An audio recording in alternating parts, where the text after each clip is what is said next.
Mengenal lokasi tempat tinggal. Lokasi merupakan letak objek di permukaan bumi. Lokasi dibedakan menjadi lokasi absolut dan lokasi relatif. Lokasi absolut merupakan letak yang bersifat tetap terhadap sistem koordinat. Contoh dari lokasi absolut yaitu Indonesia terletak pada 6 derajat lintang utara sampai dengan 11 derajat lintang selatan dan 95 derajat bujur timur sampai dengan 141 derajat bujur timur. Letak ini tidak akan berubah selama sistem koordinat yang digunakan sebagai dasar perhitungan masih menggunakan garis ekuator dan meridian Greenwich. Silahkan kalian perhatikan peta Indonesia berikut dan tentukan letak astronomis Indonesia beserta posisinya.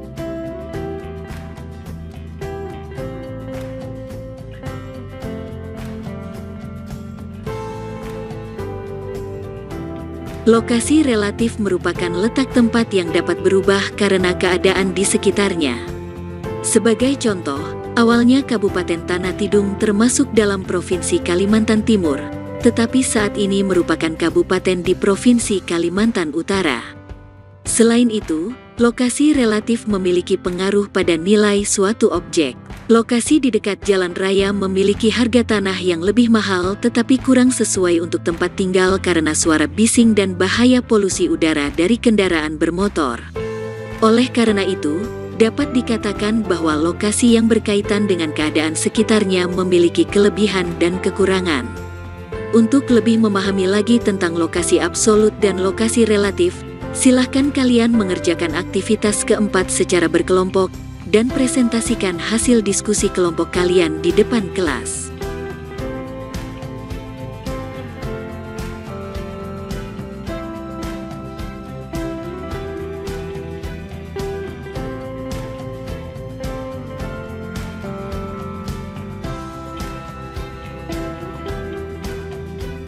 Kondisi wilayah Indonesia.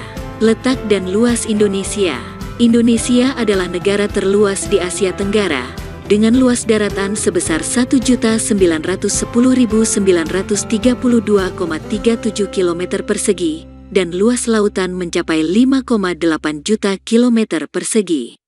Letak geografis adalah posisi suatu wilayah berdasarkan kenyataan di permukaan bumi.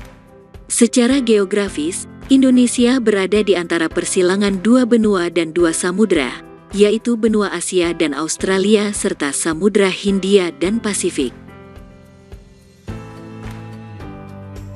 Letak geografis tersebut memberikan keuntungan bagi Indonesia seperti 1. Indonesia menjadi jalur perdagangan internasional. 2. Memiliki kebudayaan yang beragam, salah satunya bahasa, karena adanya akulturasi budaya asing dan lokal. Yang ketiga adalah transportasi laut semakin berkembang dan mendapatkan perhatian karena sebagai jalur perdagangan internasional. Perhatikan peta Indonesia berikut untuk melihat letak geografis Indonesia yang menguntungkan dan strategis. Letak astronomis merupakan posisi suatu tempat yang didasarkan pada garis lintang dan bujur. Garis lintang merupakan garis khayal yang melingkari bumi secara horizontal. Garis bujur merupakan garis khayal yang melingkari bumi secara vertikal serta menghubungkan kutub utara dan kutub selatan. Sebagai contoh, Indonesia memiliki letak astronomis 6 derajat lintang utara sampai dengan 11 derajat lintang selatan dan 95 derajat bujur timur sampai dengan 141 derajat bujur timur. Dampak letak ini menyebabkan perbedaan waktu sehingga terdapat 3 pembagian zona waktu di Indonesia. Penetapan 3 zona waktu seperti sekarang ini dimulai sejak tanggal 1 Januari tahun 1988. Penetapan zona waktu tersebut menyebabkan perbedaan waktu beribadah, jam beraktivitas, dan tantangan komunikasi antar zona waktu. Berikut merupakan pembagian wilayah berdasarkan zona waktu di Indonesia. 1. Waktu Indonesia Barat, WIB, zona waktu ini berdasarkan garis meridian pangkal 105 derajat bujur timur. Wilayah zona waktu ini mencakup provinsi di Pulau Sumatera, Jawa, Kalimantan Barat, dan Kalimantan Tengah.